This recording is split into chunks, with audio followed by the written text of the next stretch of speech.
नमस्कार, परभणी न्यूज मध्ये आपलं स्वागत करतो। मी दिलीप बनकर। पाहूया आजच्या ठळक घडामोडी। परभणी दिनांक 20 सप्टेंबर रोजी शहरातील आयटीआय कॉर्नर येथे रुग्ण हक्क संरक्षण समिती व समाजहित अभियान प्रतिष्ठानच्या वतीने मास्टर गफार यांच्या उपस्थितीत मार्गदर्शन मेळावा संपन्न। रुग्ण हक्क संरक्षण समिती व समाजहित अभियान प्रतिष्ठान यांच्या संयुक्त विद्यमाने रुग्ण हक्क पदाधिकारी व सदस्यां यांच्यासाठी मार्गदर्शन मेळावा शहरातील आंबेडकर नगर येथे समाजहित अभियान प्रतिष्ठान कार्यालय जिंतूर रोड येथे दिनांक 20 सप्टेंबर रोजी दुपारी 3 वाजता घेण्यात आला।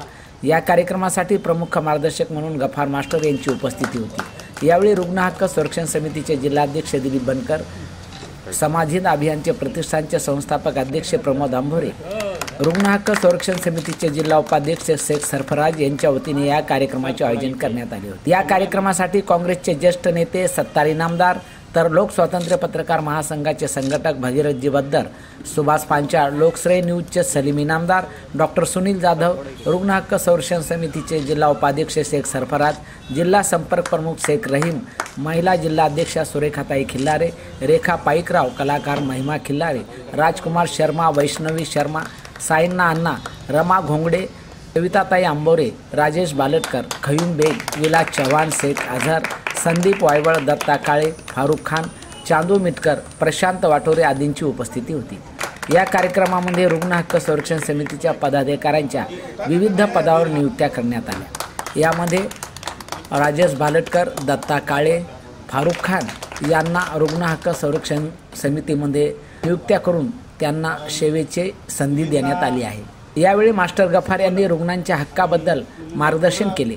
या कार्यक्रमाचे प्रस्तावित प्रमोद आंभोरे यांनी केले, तर सूत्रसंचालन दिलीप बनकर यांनी केले। आभार प्रदर्शन शेख अझहर यांनी मानले। परभणी न्यूजच्या वतीने घेतलेला हा वृत्तांत। रुग्ण हक्क संरक्षण समिती आणि समाजहित अभियान प्रतिष्ठानच्या वतीने जो मार्गदर्शन मेळावा ठेवलेला आहे, या ठिकाणी आमचे सामाजिक कार्यकर्ते, ज्येष्ठ नेते मास्टर गफार साहेब यांना मुख्य मार्गदर्शक त्या मार्गदर्शनाला सुरुवात करा। समाजसेवा म्हणजे काय? बनकर, तुम्ही जे ह्या लोकांना आज इथे यांनी आपला अमूल्य वेळ काढून आज 2 तास इथे बसला, कोणी कोणासाठी वेळ काढत नाही असा आजचा दिवस आहे। म्हणून आपण इथं आलात, आपला फार धन्यवाद। आणि या व्यासपीठावर बसलेले सर्व मान्यवर व्यक्ती, इथे जमलेले सर्व बुद्धिमान व्यक्ती यांचा मी फार धन्यवाद करतो। मी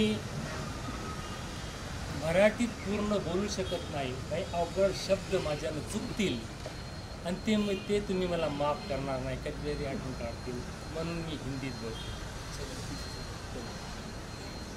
देखो सर, इस धरती पर 8 अरब लोग, 8 अरब लोग धरती पर है, और ऊपर वाले ने 8 अरब लोगों को सबको अलग अलग बनाया, सबको अपना अपना बनाया, एक एक फैमिली बनाया। लेकिन एक इंसान ने जो खाया, एक इंसान ने जो पिया, एक इंसान ने जो देखा, एक इंसान ने जो सुना, उसका उसे ही मिलता है। 8 अरब लोग इस धरती पे सब अलग अलग है। 100 अरब भी होंगे तो ऊपर वाला 100 अरब लोगों को अलग अलग। जिस तरह से अब इस 8 अरब लोगों में कुदरत ने, भगवान ने मुझे, आपको आपको आपको इस धरती की प्यारी दुनिया जीने के लिए चुना, वरना मैं कौन इस धरती पे आके खुशी मनाने वाला, तुम कौन खुशी मनाने वाले? मैं मेरा खाता हूँ, मैं मेरा पीता हूँ। तो कुदरत ने मुझे तय करा, कुदरत ने इंसान को तय करा कि ये मेरा प्यारा बंदा है गफार मास्टर, के ये पांचाल सरफराज बनकर ये मेरे प्यारे बंदे हैं, मैं इनको इस खूबसूरत दुनिया में भेजना चाहता हूँ। मैंने तय करा। फिर उसके बाद हमारे माँ बाप चुना और माँ बाप के ज़रिए इस दुनिया में हमको भेजा। और उस वक्त उसके पास कोई नहीं है डर, ये जात पात कोई नहीं उसके, ये हमारे इंसानों के यार जितने मौलाना और पंडित जितने भी है, जितने भी धर्म वाले, उनके हाथ में नहीं है कि मैं किस घर में पैदा हूँ, मुसलमान में पैदा हूँ या हिंदू में पैदा हूँ या दलित में पैदा हूँ, सिख में पैदा हूँ या किस गांव में पैदा हूँ, किस धरती पर पैदा हूँ, ये मेरे हाथ में नहीं। ये तो हम इंसानों ने आपस में लड़ने के लिए, आपस में जगह बनाने के लिए, आपस में अपना हर चीज़ कमाने के लिए बनाया है। इसीलिए मैं ये सोचता हूँ कि हर इंसान ने अपनी ज़िंदगी अपने फैमिली के लिए, अपने लिए और जो दूसरों के लिए करता है वो तो बहुत भारी। एक हमारे इसमें इस्लाम में कहावत है, आदमी को पैदा किया आदमी के वास्ते, वरना क्या कम थे जिन्नो मलक उसकी इबादत के वास्ते। यानी कि आदमी को आदमी के लिए ही पैदा किया है, सपोर्ट करने की। अब मेरे पास मेरे घर में जितना खाने को है, मैं पहले मेरे बच्चों का देखूंगा, मैं मेरे पहले घरदार का देखूंगा, मैं मेरे पहले बीवी का देखूंगा, उसके बाद बचता है तो मैं मेरे साइड वालों का करूंगा।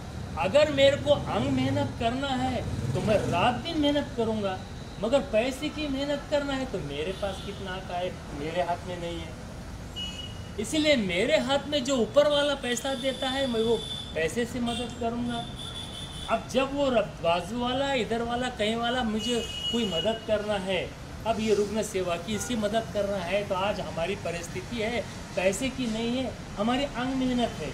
अंग मेहनत हमने अगर कितनी भी करे तो हमारा पास कुछ होने वाला नहीं, हमको ऊपर वाले का देन ये मिलने वाली है अंग मेहनत की। पैसे की मेहनत का कुछ भी ये नहीं है। पैसे की मेहनत का कैसा, जितना तुम कमाते हो।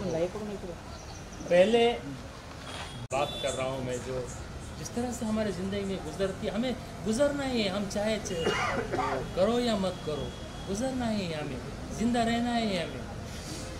तो जिस तरह से दुनिया में हमें इशारे मिले हैं उस तरह से हमें चलना। कोई इंसान कामयाब नहीं रहता, उसे कामयाब होना पड़ता है। जिस तरह से जैसा जैसा बच्चा बड़ा होता है और सबसे पहले जिस तरह से समझ आती है, वो समझ आजकल तो बच्चा 12 साल 13 साल के अंदर अब बहुत सारी बातें समझ सक रहा है, बहुत सारी बातें देख रहा है, बहुत सारी सुन रहा है। तो पहले 17, 18, 20 साल में बच्चा जवान होता था, आज 12, 13 साल में थोड़ा उसे कुछ समझ में आ रहा है। अपने आप को देखकर, अपने आप को देखकर अलग फील महसूस करता, दूसरों को देख के अलग फील महसूस करता। वो तुम्हारे अगले काम के वास्ते, अच्छे काम के वास्ते रुकावट रहती, जो तुम्हें सबसे पहले मिलती। वो समझता मैं जवान हो गया, मेरी शादी हो जाएगी, मेरी सब लड़के को और लड़की को ऐसा लगता है कि जवान हो जाएगा, शादी हो जाएगा, शादी के बाद से मेरे को आराम अच्छा शुरू हो जाएगा। लेकिन नहीं, शादी सिर्फ 1 या 2 दिन की, 3 दिन की, वहाँ से तो संसार शुरू होता, वहाँ से तो तुम्हारा सब कुछ शुरू होता।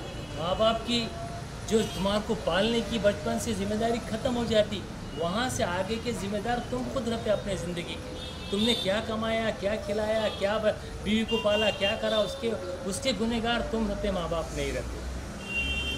इसी तरह से हमारे जिस्म के अंदर जितने भी नसें हैं, जितने भी हिस्से हैं, जितने भी पार्ट्स हैं, वैसे हमारे बाहर के पार्ट्स भी हमारे साथ पैदा होते हैं। खुशी, गम, परेशानी, लेना देना, डर, कोई हर चीज़ जो भी है ये हमारी पैदा होती। हाथ एक मरतबा कटा तो अच्छा हो जाएगा, लेकिन अगर बाहर की परेशानी हमें आ जाएंगी तो कभी जल्दी अच्छी नहीं होंगी। इसीलिए बाहर की परेशानियों को ज़्यादा महसूस करो, वो चीज़ों को, तो तुम्हें समझ में आ जाएगा कोई चीज़ अच्छी है। इसीलिए जिस तरह से कोशिश, डर, अब डर एक चीज़ है हमारे अंदर, जो चीज़ें आती हैं उसके बारे में बोलूँगा, बहुत लंबा जाएंगे, लेकिन थोड़ा बोल दूँगा मैं 2-3 मिनट। अब डर जो चीज़ है, डर को हम बुज़दिले समझते हैं, लेकिन डर है बोल के ही हम जिंदा है। दुनिया में सर जितने भी जानदार चीज़ है, मखलूक जितने भी जानदार चीज़ है, तुम उसको मुंगी को हाथ लगाओ भाग जाती हो डर के। यानी कि दुनिया में अलग अलग इन सब जिस्म के लोग हैं, जिस्म के प्राणी हैं, जिस्म के जानवर है, लेकिन डर इसीलिए दिया हो उनको ज़िंदा रहने के लिए। अगर हमारे अंदर डर नहीं देता था ना, हम भी तलवारें विलवारें कभी डरते नहीं थे किसी से, किसी को भी मार, किसी को भी झगड़ा कर। डर जिंदा रहने के लिए दिया है, लेकिन हम बुज़दिली समझते। हम बुरे कामों को डर कर आगे बढ़ना चाहिए। बुरे चीज़ों को, बुरे दोस्तों को, बुरे सब चीज़ों को छोड़कर हमें आगे बढ़ना चाहिए, इसीलिए डर दिया है। और कोशिश को हम समझते नहीं। कोशिश हमारे ज़िंदगी में इतना बड़ा, इतना अहम लफ्ज़ है। कोशिश किस तरह से करना, और कोशिश के लिए हम बहुत सारे, हमारे सामने मुसीबतें आती, परेशानी आती, मुश्किलें आती है, तकलीफ़ें आती है, लेकिन हम वो कोशिश करते रहेंगे तो ही हम उसमें कामयाब होंगे। जब भी हमें मुसीबत आती, परेशानी आती, तो समझ जाना ऊपर वाला हमें कामयाब करना चाहता है, इसीलिए हमें मुश्किलें, तकलीफ आ रही है। अब जैसा रुग्ण सेवा के ऊपर जिस तरह से ये टीम चल रही है, समाज सेवा के ऊपर टीम चल रही है, इस तरह मैं आपको बताना चाहता हूँ कि आप लाइफ कैसी बनाना, लड़कियों ने लाइफ कैसी बनाना, एजुकेशन कैसा हासिल करना, बिजनेस कैसा हासिल करना, वो हर चीज़ दुनिया में हमें आए है ना, तो हमको कुछ ना कुछ करना है। इंसान को तो कुछ ना कुछ करना है। और औरतों के लिए भी, लड़कियों के लिए भी बहुत सारी बातें हैं, मगर लड़कियों को मानने को टाइम लगेगा, लड़कियों को सुनने को टाइम लगेगा। लेकिन बहुत सारी ऐसी बच्चियां हैं जो अपने बलबूते पे खड़ना चाहती है, अपने बलबूते पे ज़िंदगी को दबाना चाहती है, अपने बलबूते को ताकत में मुट्ठी में रख के जीना चाहती है, लेकिन हमारा समाज जीने नहीं देता, उनको बराबर नहीं समझता। और बच्चियों से भी मैं कहूँगा कि ज़माने से डरो मत, डरो सिर्फ ऊपर वाले से जिसने तुम्हें भेजा है, डरो सिर्फ ऊपर वाले से जिसने तुम्हें भेजा है। डरो, माँ बाप की भी बात मान लो, मगर माँ बाप को अगर गलत हो रहा होगा तो माँ बाप को समझाओ, माँ बाप तुमको अगर मुझ पर भरोसा है तो मेरे को काम करने दो, मैं घर में ये काम करती हूँ, मैं एक चीज़ें करती हूँ। इसीलिए लड़कियों के लिए भी कैरियर मार्गदर्शन में बहुत सारी बातें हैं। इसके बाद भी अगर तुम प्रोग्राम रखेंगे, मैं महीने को आते बताते जाऊँ, बहुत सारी बातें हैं जितनी ज़िंदगी में हमारे आती है। हम पूरी ज़िंदगी की स्टोरी, 50 साल का आदमी को 62 साल हो गए, मैं 62 साल की स्टोरी में 1 घंटे में सुना सकता हूँ, मगर 62 साल कैसे गुजारा ये तो सुना। इसीलिए जैसा टाइम मिलेगा, जैसा वक्त मिलेगा, वैसी हर विषय पे। अब तुम्हारे पास से कोई पूछने वाला नहीं है। तुम मुझे अगर कोई पूछते थे चिट्ठी देकर कि सर इसके ऊपर आप मुझे कुछ राय दीजिए, समझा दीजिए, तो मैं वो पूछता रहा हूँ। मैं कैरियर मार्गदर्शन में मैं लोगों से रिव्यू लेता हूँ कि भाई तुम बोलो, बात करो मुझे कि मैं क्या करना चाहूँ दुनिया में, मैं ऐसा करता हूँ, मैं ये टेक्निकल हैंड में हूँ, मैं ये कर रहा हूँ, तो मैं इसके ऊपर आपको बता सकता हूँ कि भाई तुम इसके बाद ये कोशिश करो, क्योंकि तुमको इतने दिन बाद ये मिलेगा। हम क्या करते हैं, स्कूल में से आने के बाद, स्कूल में डाले भी, स्कूल आने के बाद उसको पूछो आज सर ने क्या पढ़ाया, क्या नहीं पढ़ाया, तो बच्चा ये रहेगा। देखो 5 घंटे हमारा बच्चा स्कूल में रहता है, 19 घंटे हमारे पास रहता है। तो ये चीज़ें समझने की ज़रूरत है। मैं और अगले बारी को मौका मिला तो और बातें आपको बताऊँगा। बहुत सारी चीज़ें आप ये मुझसे पूछो, क्यों तो कैसा है, मैं मेरे हिसाब से बात करता हूँ, आप अगर कोई चीज़ पूछेंगे तो मैं उसके ऊपर बोल सकता हूँ। आणि याचबरोबर हे बातमीपत्र संपलं। पुन्हा भेटूया पुढील बातमीपत्रात। शहरातील ताज्या घडामोडी जाणून घेण्यासाठी पाहत राहा परभणी न्यूज।